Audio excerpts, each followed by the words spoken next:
کیا ہم امام حسین کے راستے پر چلتے ہیں؟ بدقسمت ہے وہ انسان، بہت بدقسمت ہے وہ انسان جو اپنی برستی آنکھوں سے تو یزید کی نفی کرتا ہے، لیکن اپنے کردار سے، اپنے برے کردار سے اس کی تائید کر رہا ہوتا ہے۔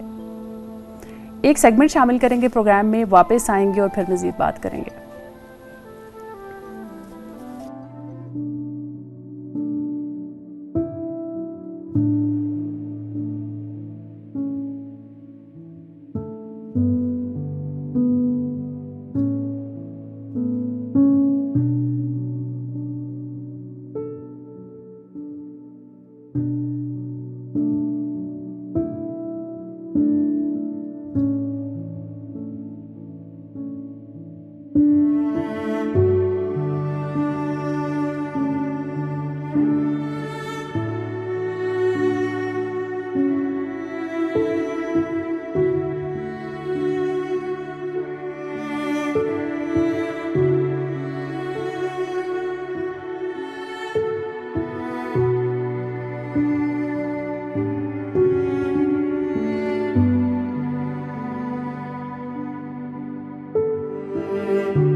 ناظرین، اس سیگمنٹ میں آپ کی طرف سے بیجی کی تصاویر کو ہم شامل کرتے ہیں جو کہ آپ ہمارے واٹس ایپ نمبر پر بھیجتے ہیں، جو اسکرین پر ابھی بھی آپ دیکھ سکتے ہیں 00989021400423۔ یہ ہمارا واٹس ایپ نمبر ہے، اس پر آپ ہمیں ویڈیوز بھیج سکتے ہیں، تصاویر بھیج سکتے ہیں۔ اور آج کل کیونکہ ایسے دن چل رہے ہیں، عزاء کے دن چل رہے ہیں، تو ہمیں کافی تصاویر موصول ہو بھی رہی ہیں، ویڈیو بھی ہمیں موصول ہو رہی ہے۔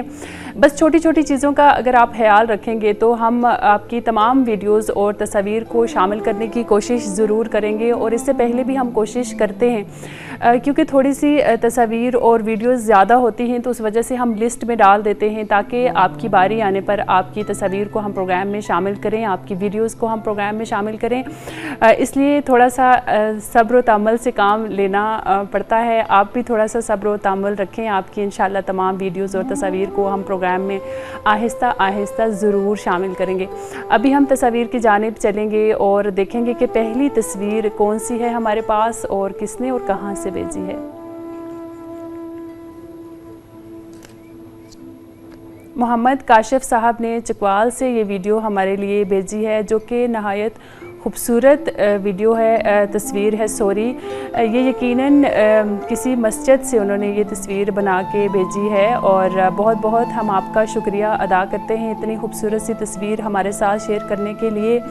اگلی تصویر ہمارے پاس کون سی موجود ہے اس کی طرف چلیں گے۔ یہ طاہر حسین صاحب نے گلگت سے ہمارے لیے یہ تصاویر اپنے بچوں کی بنا کے بھیجی ہیں، اور وہ کہہ رہے تھے کہ میرے بچوں نے شربت بنا کے راستے میں سبیل لگائی، اور جتنے بھی آنے جانے والے لوگ وہاں سے گزرتے تھے وہ ان کو شربت پلاتے تھے۔ امام حسین کی یاد میں ان کا نذرانہ جو ہے وہ نذرانہ عقیدت ان کے بچوں نے پیش کیا۔ بہت بہت خوبصورت تصاویر ہیں آپ کے بچوں کی، اور آپ جو تربیت اپنے بچوں کی کر رہے ہیں، جو سکھا رہے ہیں، ماشاءاللہ سے بہت اچھا راستہ ہے۔ یہ اگلی ہمارے پاس کچھ تصاویر طاہر حسین صاحب کی ہی آج ہم نے شامل کی ہیں جو ان کے بچوں نے سبیل لگائی تھی۔ یہ اور ایک تصویر ہے، اس میں نام تو نہیں لکھا انہوں نے اپنا، لیکن کشمیر کا جھنڈا ہے یہ، اور کشمیر سے ہی یقیناً یہ تصویر ہمیں موصول ہوئی ہے۔ بہت خوبصورت تصویر ہے۔ کسی بھی ملک کا پرچم اس کی شان ہوتا ہے، اس کی آن ہوتا ہے۔ اللہ ہر ایک کے پرچم کو کی عزت کرے، حفاظت کرے۔ اور یہ اگلی تصویر بھی بہت خوبصورت ہے۔ بہت بہت بھیجنے والوں کا شکریہ۔ اور اس میں بھی ایک جو ہے وہ انہوں نے اوپر لکھا ہوا ہے، صحیح مجھے نظر نہیں آ رہا تھا، میرے خیال میں لبیک یا حسین لکھا ہوا تھا۔ یہ تصویر بھی بہت خوبصورت ہے۔ محمد جنید، آئی تھنک کشمیر سے محمد جنید صاحب نے، محمد حنیفہ صاحب نے یہ تصویر ہمارے لیے کشمیر سے بھیجی ہے۔ ان کا اپنا یقیناً بچہ ہوگا جسے انہوں نے صحیح طرح سے، جیسے محرم میں بچوں کو تیار کیا جاتا ہے، محرم کی مناسبت سے مختلف لباس پہنائے جاتے ہیں، وہ لباس انہوں نے پہنایا ہے، بہت خوبصورت تصویر ہے. بہت بہت آپ کا شکریہ. اگلی تصاویر بھی محمد حنیفہ صاحب نے ہی کشمیر سے ہمارے لیے کچھ بچوں کی شیئر کی ہیں. یہ تصاویر بھی بہت خوبصورت ہیں. آپ کا بہت بہت شکریہ تصاویر ہمارے ساتھ شیئر کرنے کے لیے. آگے بھی ایسے ہی ہمارا ساتھ دیتے رہیے اور اپنی خوبصورت سی تصاویر ہمارے ساتھ شیئر کرتے رہیے. یہ بچہ بھی بہت خوبصورت طریقے سے تیار کیا ہے انہوں نے، اور ساتھ ان کی امی بھی ہیں، امی ہیں یقیناً، ان کی ماما ہیں ساتھ میں. بہت خوبصورت تصویر ہے. آپ کا بہت بہت شکریہ ہمارے ساتھ تصاویر شیئر کرنے کے لیے. محمد حنیفہ صاحب نے آج کافی ساری تصاویر ہمیں بچوں کی شیئر کی ہیں. زیادہ تر محرم میں جب اس طرح کے لباس بچوں کے پہنائے جاتے ہیں تو ایک خاص، یوں کہوں کہ بچے تو ویسے بھی بہت معصوم ہوتے ہیں، لیکن ایک خاص معصومیت اور مظلومیت جو دیکھنے کو ملتی ہے وہ اس لباس سے خاص طور پر دکھائی دیتی ہے. اور یہ بھی انہوں نے ہی ہمارے لیے یہ تصویر بھیجی ہے، اور یقیناً کوئی مجلس ہو رہی تھی جہاں پر انہوں نے، آپ نے دیکھا ہوگا کہ سوشل ڈسٹنس برقرار رکھنے کی بھی پوری کوشش کی ہے. یہ تھی آج کی ہماری تصاویر. ہم اپنے تمام ناظرین کا بہت بہت شکریہ ادا کریں گے کہ جو پروگرام میں ہمیشہ ہی ہمارا ساتھ دیتے ہیں، اور آج بھی ہمارا ساتھ پروگرام میں دیتے رہیے. ایک سیگمنٹ شامل کریں گے، واپس آئیں گے، اور پھر انشاءاللہ ہمارے آج کے مہمان بھی ہمارے ساتھ موجود ہوں گے، ان سے بھی ہم بات کریں گے.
ناظرین، آج جو مہمان ہمارے ساتھ موجود ہیں وہ پہلے بھی ہمارے کافی پروگرامز میں شرکت کر چکے ہیں، لیکن آپ نے ان کو ایک روپ میں دیکھا ہمیشہ. کچھ لوگ ہوتے ہیں جو صرف ایک فیلڈ میں آگے جاتے ہیں، اپنی فیلڈ میں ایکسپرٹ ہوتے ہیں. زیادہ تر لوگوں کے بارے میں یوں کہا جاتا ہے، اور ہوتے بھی ایسے ہی زیادہ تر لوگ. لیکن کچھ لوگ ملٹی ٹیلنٹڈ ہوتے ہیں. کچھ لوگ یوں کہوں کہ اگر سوشل ٹاپکس پہ وہ بات کر سکتے ہیں، ان کا نالج ہوتا ہے، تو اس کے ساتھ ساتھ مذہبی جو ٹاپک ہیں وہ ان پہ بھی بات کرتے ہیں، ان میں بھی ان کا نالج ماشاءاللہ بہت زیادہ ہوتا ہے. یعنی ملٹی ٹیلنٹڈ لوگ ہوتے ہیں وہ، اور انہی میں سے ایک آج کے ہمارے مہمان ہیں جو ہمارے ہر موضوع پہ ہم نے ان کو بلایا، اور انہوں نے ہر موضوع کو اتنے اچھے انداز سے بیان کیا کہ ہمارے ناظرین نے بھی بہت دفعہ بہت سارے میسیجز کیے، بہت کمنٹس کیے کہ ڈاکٹر صاحب بہت مفید اور زبردست گفتگو کرتے ہیں. آج ہمارے مہمان جو ہیں ہمارے ساتھ انڈیا میں 3 جگہ پر وہ اشرا پڑھ رہے ہیں، لیکن جب آپ ان کو دیکھیں گے تو آپ کو نہیں لگے گا کہ وہ عالم دین بھی ہیں. جی ہاں، بالکل ایسا ہی ہے. ڈاکٹر ذوالفقار جعفری صاحب، جو کہ اکثر ہم ان کو زحمت دیتے ہیں، انڈیا سے ہمارے ساتھ لائن پر موجود ہوتے ہیں. آج بھی وہ ہمارے ساتھ موجود ہیں. پروگرام نسیم زندگی میں ان کو کہیں گے بہت بہت خوش آمدید، اور ان کا شکریہ ادا کریں گے، انہوں نے ٹائم نکالا. السلام علیکم ڈاکٹر صاحب. وعلیکم السلام، اور تعریف کے لیے بہت بہت شکریہ. ڈاکٹر صاحب بہت شکریہ. صرف تعریف نہیں تھی، یہ وہ حقیقت تھی جو میں بتانا ضروری سمجھتی تھی آپ کے بارے میں. اچھا ڈاکٹر صاحب، آج کا جو ہمارا موضوع ہے، ہم امام حسین علیہ السلام کی شخصیت پہ بات کر رہے ہیں، اور کربلا کیوں یہ واقعہ پیش آیا اس پر بھی ہم بات کریں گے، اور مقاصد کیا تھے یہ بھی آپ سے کافی ساری چیزیں آج ہم جاننے کی کوشش کریں گے. سب سے پہلا جو سوال میرا آپ سے ہے کہ معرفت امام حسین ضروری ہے یا صرف شناخت کافی ہے؟ جی، سب سے پہلے میں ناظرین کی خدمت میں سلام عرض کرتا ہوں، اور آپ کا جو سوال ہے وہ بہت ہی زبردست ہے، اور اس سوال کے اندر بہت ہی باریکی چیزیں ہیں جس کو سمجھنا بہت ضروری ہے. معرفت امام حسین علیہ السلام ضروری ہے یا شناخت ضروری ہے، یا صرف شناخت ہی کافی ہے حسین کے لیے، یا معرفت بہت زیادہ امپورٹنٹ ہے ہماری زندگی کے لیے؟ تو اگر آپ تاریخ کا تھوڑا سا جائزہ لیں گے تو دیکھیں گے کہ ایسا نہیں تھا کہ امام حسین علیہ السلام کو لوگ پہچانتے نہیں تھے. مدینے سے لے کے، مکے سے لے کے کربلا تک جو ہے، حسین ابن علی کو سب پہچانتے تھے، سب جانتے تھے. اور صرف ایسے ہی نہیں جانتے تھے، بائی نیم نہیں جانتے تھے، بلکہ بائی فادر جانتے تھے، بائی گرینڈ فادر جانتے تھے. سب ان کو جانتے تھے کہ مطلب حسین کیا ہیں. حسین رسول کے نواسے ہیں، علی ابن ابی طالب ان کے بیٹے ہیں، تو فاطمہ زہرا کے نور نظر لخت جگر ہیں، سب جانتے تھے. تو جس کو ہم جاننا کہتے ہیں، جس کو پہچاننا کہتے ہیں، ہم اس کو شناخت کہتے ہیں. صحیح.